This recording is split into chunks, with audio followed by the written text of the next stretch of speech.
হ্যাঁ, কত হয়েছে?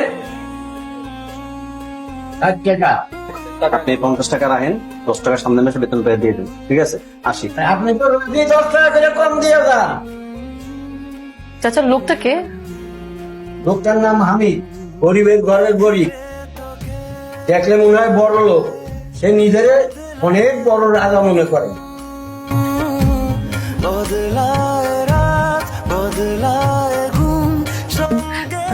এটা কি আপনার দুপুরের খাবার ছিল? হ্যাঁ ছিল, সমস্যা নেই। না না, আপনি আজকে দুপুরের খাবারটা আমার সাথে খান। ঠিক আছে, খাওয়া যায়। আপনাকে একটু ভাত দিব? না, আপনার নাম্বারটা সরি পেতে পারি?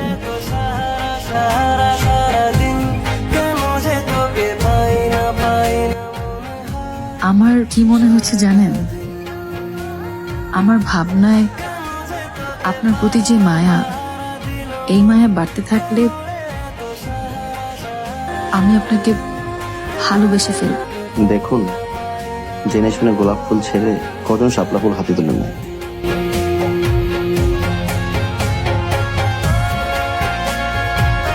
রূপা, তুমি সম্ভবত তোমার পরিবারকে অবজ্ঞা করছো। আচ্ছা, তোর কি মনে হয় তুই স্বাভাবিক আছিস? রাত বেরাতে পথের ছেলেদের সাথে ঘোরাঘুরি, এগুলো কি রূপা? এই ছেলে আজ আছে, দুদিন পর আর থাকবে না। এসব পথের ছেলেকে না খুব ভালো করে চেনা আছে। ভেজায় পাহাড় ততটা দূর আছে তোকে। আরে রূপা, আপনি? পলাশ ভাই, হামিদের নাম্বারটা 2 সপ্তাহ ধরে বন্ধ, মেসেজে রিপ্লাই করছেন। ওর সাথে যোগাযোগ করার উপায় কি তাহলে? যোগাযোগ না করাই ভালো, লাভ নাই। সবাই দিয়ে তো সবকিছু হয় না। জানি আপনার মন খারাপ হবে, সত্যি কখনো আনন্দ দেয়, আবার কখনো কষ্টও দেয়। আজ আমার বিয়েটা ফাইনালি করেই ফেলছি। নিজেকে গুরুত্ব দিয়ে তো ঠকেছি।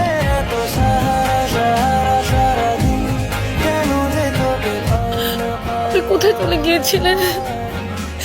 কই ছিলেন আপনি? এমন কেন করলেন? রূপা, আমার জীবনটা বড্ড অনিশ্চিত। কোথায় নিয়ে যাব, কই থাকবো, কি খাওয়াবো, আমার আছে কি?